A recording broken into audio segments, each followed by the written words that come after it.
Good morning. Chopra ji classes में आपका एक बार फिर स्वागत है। हम पिछली वीडियो में हमने लेसन 1 पढ़ा था, विविधता की समझ। पेज नंबर 10 तक हम पढ़ चुके थे। आज हम आगे करेंगे। तो सबसे पहले अगर अभी तक आपने चैनल को सब्सक्राइब नहीं किया है तो जल्दी ही चैनल को सब्सक्राइब करें और साथ ही बेल वाले आइकन को भी दबा दें ताकि आने वाली नई वीडियो का नोटिफिकेशन आपको मिल जाए। अगर आपको वीडियो अच्छी लगे तो शेयर करना भी ना भूलें। तो आइए शुरू करते हैं। केरल भारत के दक्षिणी पश्चिमी कोने में बसा हुआ राज्य है। यह एक तरफ समुद्र से घिरा हुआ है और दूसरी तरफ पहाड़ियों से। इन पहाड़ियों पर विविध प्रकार के मसाले और काली मिर्च, लौंग, इलायची आदि उगाए जाते हैं।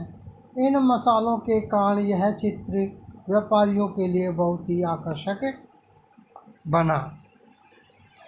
बताया कि भाई जो केरल राज्य है वो भारत के दक्षिणी पश्चिमी कोने में है, नीचे दक्षिण में और पश्चिमी कोने की तरफ बताया है, वहाँ पर बसा हुआ है। और ये एक तरफ तो समुद्र से घिरा हुआ है और दूसरी तरफ पहाड़ियों से घिरा हुआ है। और इन पहाड़ियों पर अनेक प्रकार की मसाले जैसे काली मिर्च है, लौंग है, इलायची है, इस प्रकार के मसाले वहाँ पर उगाए जाते हैं। और इन्हीं मसालों के कारण यह क्षेत्र व्यापारियों के लिए बहुत ही आकर्षक बना है। आगे है, सबसे पहले अरबी एवं यहूदी व्यापारी केरल आए। ऐसा माना जाता है कि ईसा मसीह के धर्मदूत संत थॉमस लगभग 2000 साल पहले यहाँ आए। भारत में ईसाई धर्म लाने का श्रेय उन्हीं को जाता है। अरब से कई व्यापारी यहाँ आकर बस गए। इब्न बतूता ने जो करीब 700 साल पहले यहाँ आए, अपने यात्रा वृत्तांत में मुसलमानों के जीवन का विवरण देते हुए लिखा है कि मुसलमान समुदाय की यहाँ बड़ी इज्जत थी।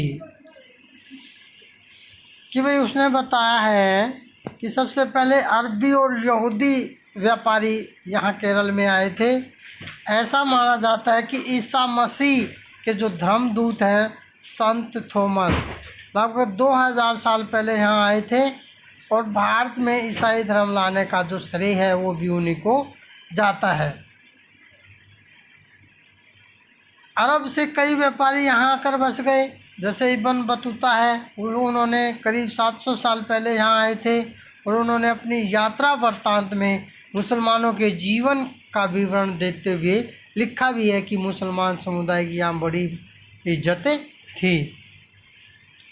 उससे आगे है कि वास्को डी गामा पानी के जहाज़ से यहाँ पहुँचे।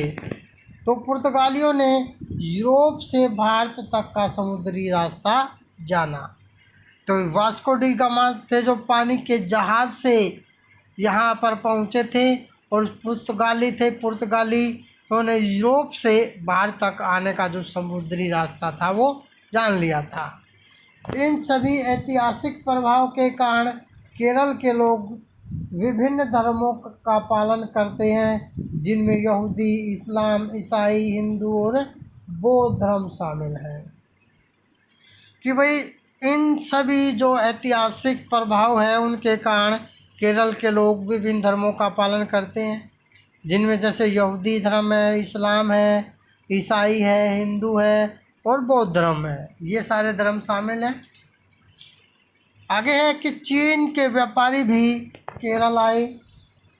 यहाँ पर मछली पकड़ने के लिए जो जाल इस्तेमाल किए जाते हैं वे चीनी जालों से हूबहू मिलते हैं और उन्हें चीना वला कहते हैं।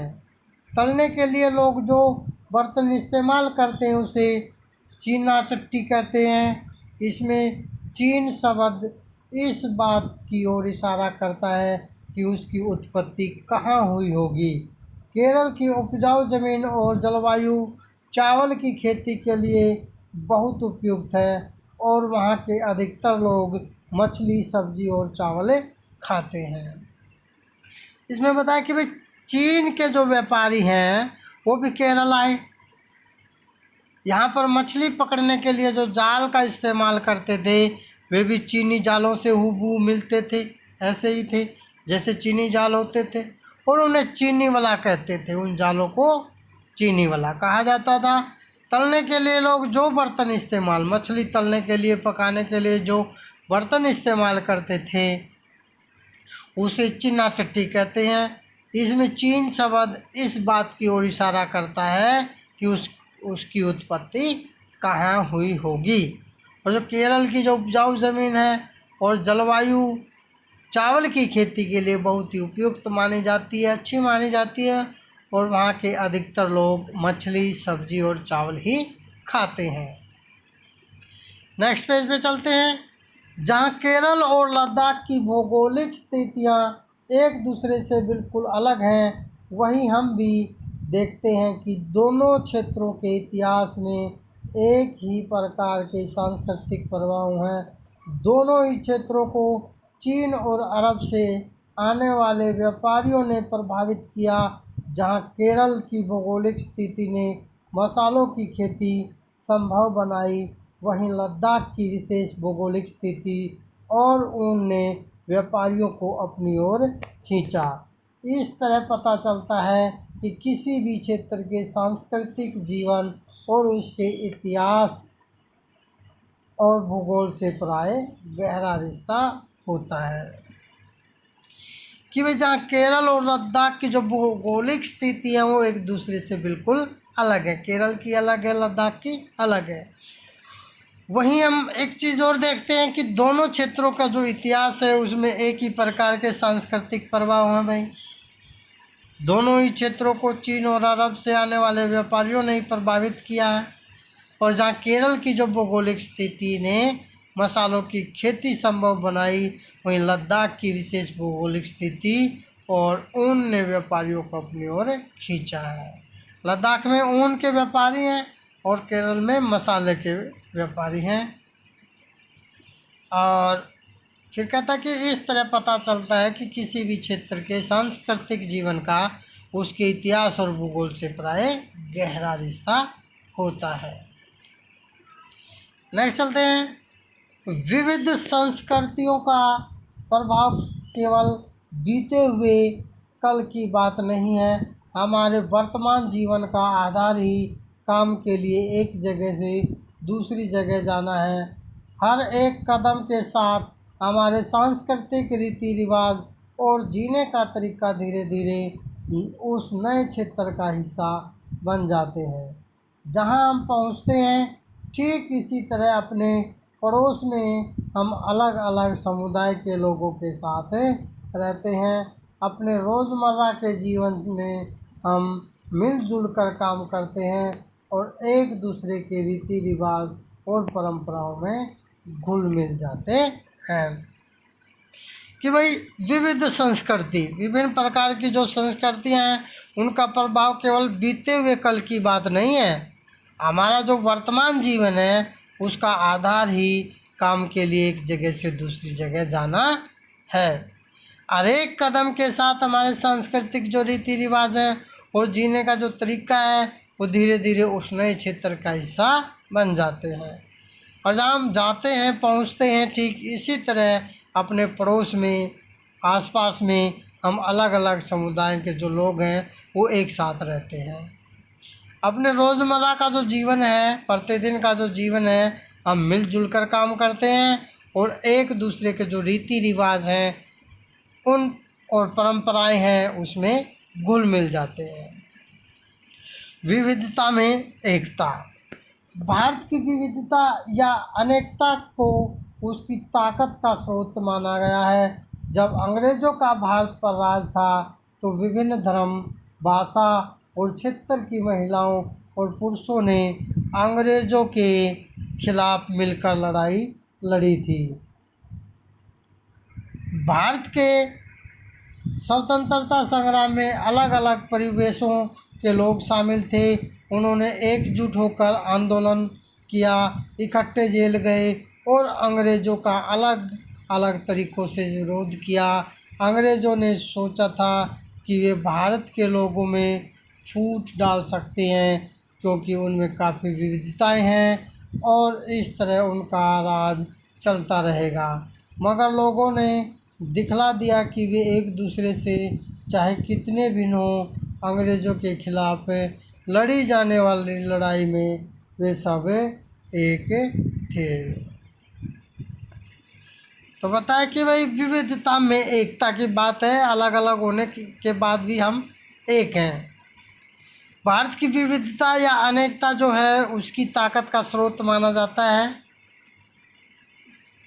जब अंग्रेज़ों का भारत पर राज था तो विभिन्न धर्म, भाषा और क्षेत्रों की जो महिलाएं और पुरुष थे उन्होंने अंग्रेज़ों के खिलाफ मिलकर लड़ाई लड़ी थी और भारत के जो स्वतंत्रता संग्राम था उसमें अलग अलग परिवेशों के लोग शामिल थे, अलग अलग धर्मों के लोग शामिल थे, अलग अलग क्षेत्रों के लोग शामिल थे। उन्होंने एकजुट होकर आंदोलन किया, इकट्ठे जेल भी गए और अंग्रेज़ों का अलग अलग तरीक़ों से विरोध भी किया। अंग्रेज़ों ने सोचा कि वे भारत के लोगों में फूट डाल सकते हैं क्योंकि उनमें काफ़ी विविधताएं हैं, असमानताएं हैं और इस तरह उनका राज चलता रहेगा। मगर लोगों ने दिखला दिया, भारत के लोगों ने, कि वो एक दूसरे से कितने भी भिन्न क्यों ना हो, लेकिन अंग्रेज़ों के खिलाफ़ जो लड़ाई है लड़ाई की जाने वाली है, लड़ी जाने वाली जो लड़ाई है उस सब में वो एक हैं। दिन खून के हमारे प्यारे न भूल जाना, खुशियों में अपना हम पर आंसू बहा के जाना।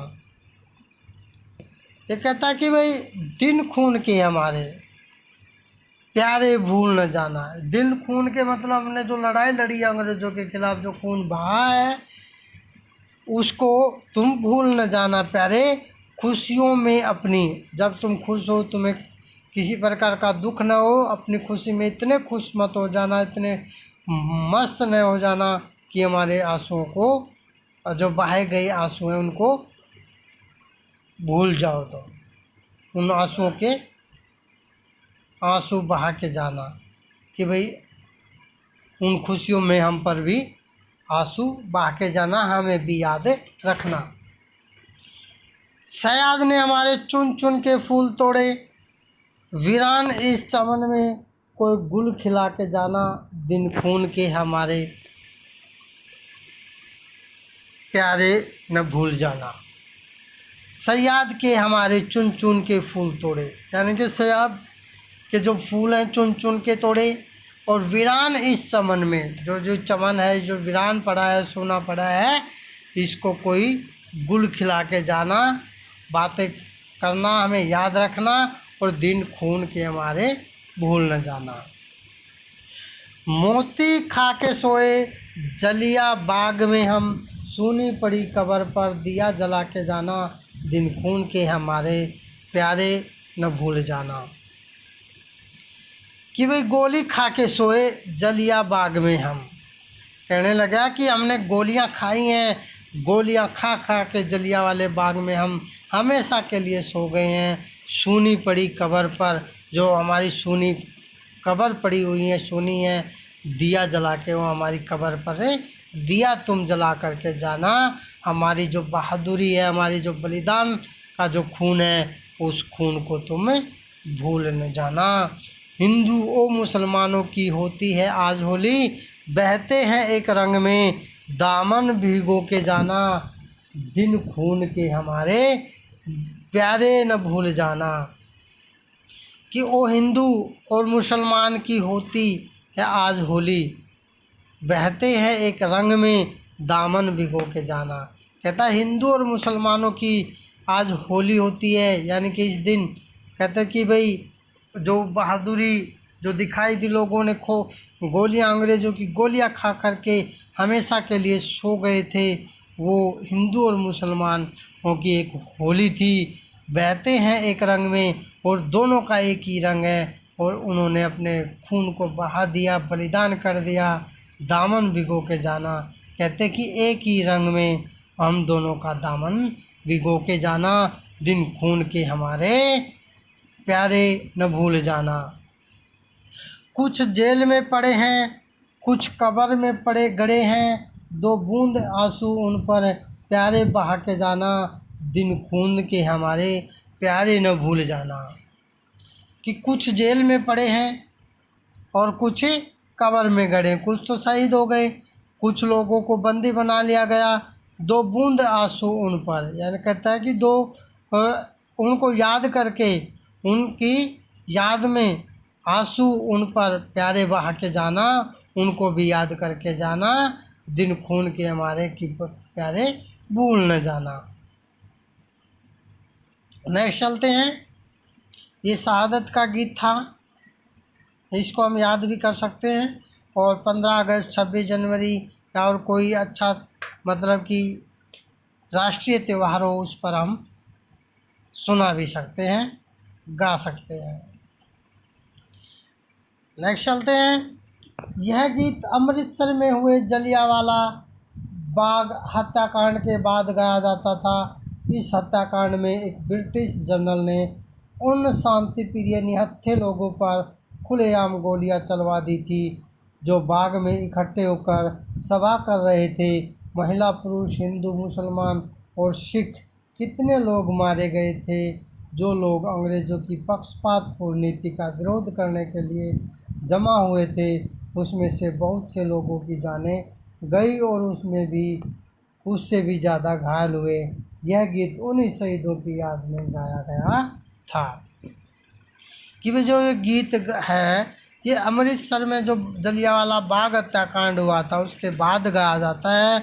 और इस हत्याकांड में क्या था कि एक ब्रिटिश जनरल था, जनरल डायर ने उन शांति प्रिय निहत्थे लोगों पर खुलेआम गोलियां चलवा दी थी जो बाग में इकट्ठे होकर के सभा कर रहे थे। महिला, पुरुष, हिंदू, मुसलमान और सिख, कितने सारे लोग थे जो अंग्रेज़ों की गोलियों का शिकार हुए पक्षपातपूर्ण नीतियों का विरोध करने के लिए उसमें जमा हुए थे, जिन पर जनरल डायर ने गोलियां चलवा दी थी। उसमें से बहुत से लोगों की तो जानें चली गई थी और उससे भी ज़्यादा लोग घायल हुए थे। यह गीत उन्हीं शहीदों की याद में गाया गया था। स्वतंत्रता के दौरान उभरे गीत और चिन्ह विविधता के प्रति हमारा विश्वास बनाए रखते हैं। क्या आप भारतीय झंडे की कहानी जानते हैं? स्वतंत्रता संग्राम के दौरान ही भारत के झंडे की परिकल्पना की गई थी। इस झंडे को सारे भारत के लोगों ने अंग्रेज़ों के खिलाफ इस्तेमाल किया था। कि भी स्वतंत्रता संग्राम के दौरान जो उभरा गीत है, जो ये गीत बना है, और जो चिन्ह हैं वो विविधता के प्रति हमारा विश्वास बनाए रखते हैं। और क्या आप भारतीय झंडे की कहानी को भी जानते हैं कि स्वतंत्रता संग्राम के दौरान ही भारत के झंडे की परिकल्पना की गई थी, विचार मन में लाया गया था। इस झंडे को सारे भारत में लोगों ने अंग्रेज़ों के खिलाफ इस्तेमाल भी किया था। जवाहरलाल नेहरू ने अपनी किताब भारत की खोज में लिखा कि भारतीय एकता कोई बाहर से थोपी हुई चीज़ नहीं है, बल्कि यह बहुत ही गहरी है, जिसके अंदर अलग अलग तरह के विश्वास और प्रथाओं को स्वीकार करने की भावना है। इसमें विविधता को पहचानना और प्रोत्साहित किया जाता है। यह नेहरू ही थे जिन्होंने भारत की विविधता का वर्णन करते हुए अनेकता में एकता का विचार हमें दिया। कि जो जवाहरलाल नेहरू हैं, उन्होंने अपनी किताब भारत की खोज में लिखा कि भाई भारतीय एकता कोई बाहर से थोपी हुई चीज़ें नहीं है, बल्कि यह तो बहुत ही गहरी है, जिसके अंदर अलग अलग तरह के विश्वास और प्रथाओं को भी स्वीकार करने की ताकत है, भावना है, इच्छा है। इसमें विविधता को पहचानना और प्रोत्साहित किया जाता है। और यह नेहरू ही थे जिन्होंने भारत की विविधता का वर्णन करते हुए अनेकता में एकता का विचार हमें दिया। रविंद्रनाथ टैगोर द्वारा रचित हमारा राष्ट्रगान भी भारतीय एकता की ही एक अभिव्यक्ति है। राष्ट्रगान किस तरह से एकता का वर्णन करता है, इसे अपने शब्दों में लिखें। तो आज हमारा ये लेसन पूरा हुआ। अगली वीडियो में हम इसके क्वेश्चन आंसर करेंगे अभ्यास के। धन्यवाद।